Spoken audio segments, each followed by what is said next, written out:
இந்த பதிவில் பார்த்தீங்க அப்படின்னா ஐயா ஃபாதர் ஜேக்கப் அவங்க என்ன சொல்கிறாங்கன்னா, நோயில் பார்த்தீங்கன்னா இன்றைக்கி உலகம் பூராவும் உள்ள மனிதர்கள் எப்படிலாம் கஷ்டப்படுறாங்க, எப்படிலாம் சிரமப்படுறாங்க, எப்படிலாம் நோய் இல்லாமல் வாழணும்.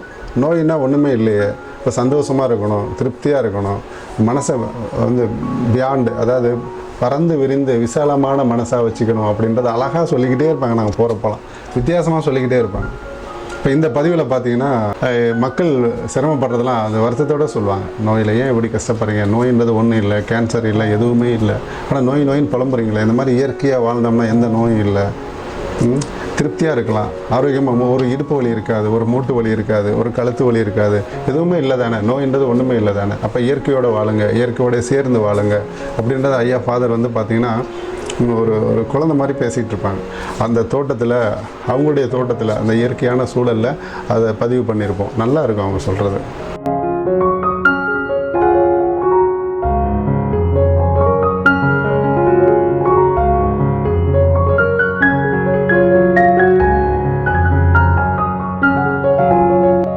நோயற்ற வாழ்வு வாழ வேண்டும் தான் நம்ம எல்லாருமே ஆசைப்படுறோம்.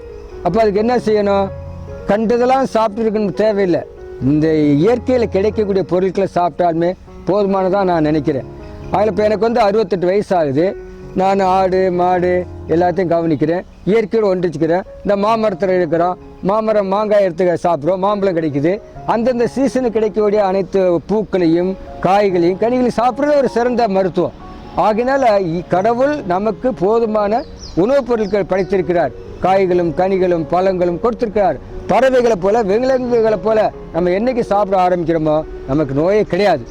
ஆகையினால இப்போ வந்து இந்த பரபரப்பான உலகத்தில் பல விதமான உணவுப் பொருளை சாப்பிட்றதுனால தான் நமக்கு நமக்கு வியாதியே வந்துகிட்டு இருக்குது. ஆரோக்கியமான வியாதி இல்லாமல் வாழணும்னு சொன்னால் சில பேர் சொல்கிறாங்க சுகருங்கிறாங்க, சில பேர் மூட்டு வலிங்கிறாங்க, இடுப்பு வலிங்கிறாங்க, குண்டாயிடுறாங்க, எதுவுமே இல்லாமல் கேன்சருங்கிறாங்க. ஆனால் எல்லாத்த விட இயற்கை உணவை சாப்பிட்டோம்னா இந்த வியாதிக்கெல்லாம் இடமே கிடையாதுங்கிறது நிறைய பேர் என்னுடைய நண்பர்கள் சொல்லியிருக்கிறாங்க. ஒரு நல்ல பாசிட்டிவ் திங்கிங், நான் நல்லா இருக்கிறேனே, நான் ஏன் அந்த மருந்துக்கு போகணும், இந்த மருந்துக்கு போகணும் அப்படி நினைச்சாலுமே போதும். நினைப்பு தான் மிக முக்கியமானது.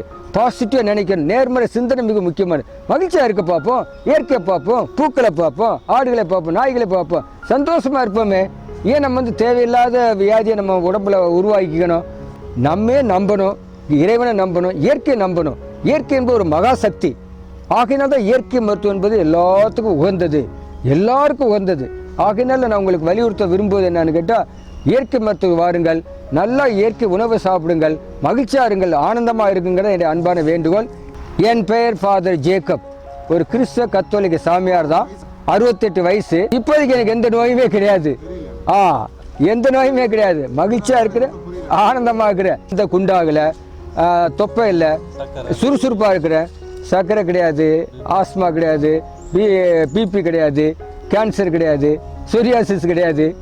இதெல்லாம் இதுலேருந்து விடுதலை பெற்று வாழ்ந்தாலுமே விடுதலை வாழ்வு தானே. ஒரு பறவைகளை போல் அப்படியே நம்ம பாட்டு பறந்துக்கிட்டே போகலாம். அதுக்கு நம்ம வாழ்க்கை நெறிமுறை தான். மக்கள் வந்து தண்ணி நோயை வரவழைச்சிக்கிறாங்க. ஆனால் கடவுள் வந்து நோயோடு மனிதன் வாழணுங்கிற எண்ணமே கிடையாது. கடவுள் நல்லா படைத்திருக்கார். எல்லா மக்களையும் கடவுள் நல்லா இதமாக படைத்திருக்கார், ஆனந்தமாக படைத்திருக்கார். மனிதன் தன்னுடைய வாழ்க்கை நெறியினால, வாழ்க்கை முறையினால வியாதியை வரவழைத்துக் கொள்கிறான். இதுதான் என்னுடைய சிந்தனை.